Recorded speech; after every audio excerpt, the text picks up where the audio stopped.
The Mouse, the Bird, and the Sausage. Once on a time, a mouse and a bird and a sausage lived and kept house together in perfect peace among themselves and in great prosperity. It was the bird's business to fly to the forest every day and bring back wood. The mouse had to draw the water, make the fire, and set the table, and the sausage had to do the cooking. Nobody is content in this world. Much will have more. One day, the bird met another bird on the way and told him of his excellent condition in life. But the other bird called him a poor simpleton to do so much work, while the two others led easy lives at home. When the mouse had made up her fire and drawn water, she went to rest in her little room until it was time to lay the cloth. The sausage stayed by the saucepans, looked to it that the victuals were well cooked, and just before dinner time he stirred the broth or the stew 3 or 4 times well around himself, so as to enrich and season and flavor it. Then the bird used to come home and lay down his load, and they sat down to table, and after a good meal they would go to bed and sleep their fill till the next morning. It really was a most satisfactory life. But the bird came to the resolution next day never again to fetch wood. He had, he said, been their slave long enough. Now they must change about and make a new arrangement. So, in spite of all the mouse and the sausage could say, the bird was determined to have his own way.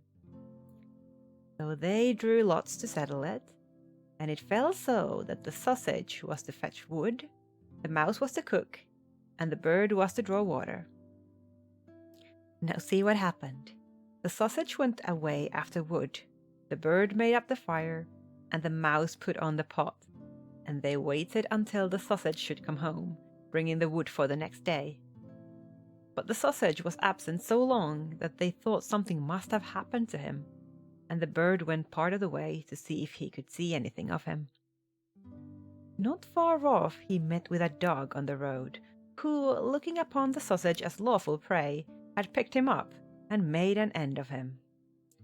The bird then lodged a complaint against the dog as an open and flagrant robber, but it was all no good, as the dog declared that he had found forged letters upon the sausage, so that he deserved to lose his life. The bird then very sadly took up the wood and carried it home himself, and related to the mouse all he had seen and heard. They were both very troubled, but determined to look on the bright side of things, and still to remain together. And so the bird laid the cloth, and the mouse prepared the food, and finally got into the pot as the sausage used to do, to stir and flavor the broth. But then she had to part with fur and skin, and lastly with life. And when the bird came to dish up the dinner, there was no cook to be seen, and he turned over the heap of wood, and looked, but the cook never appeared again.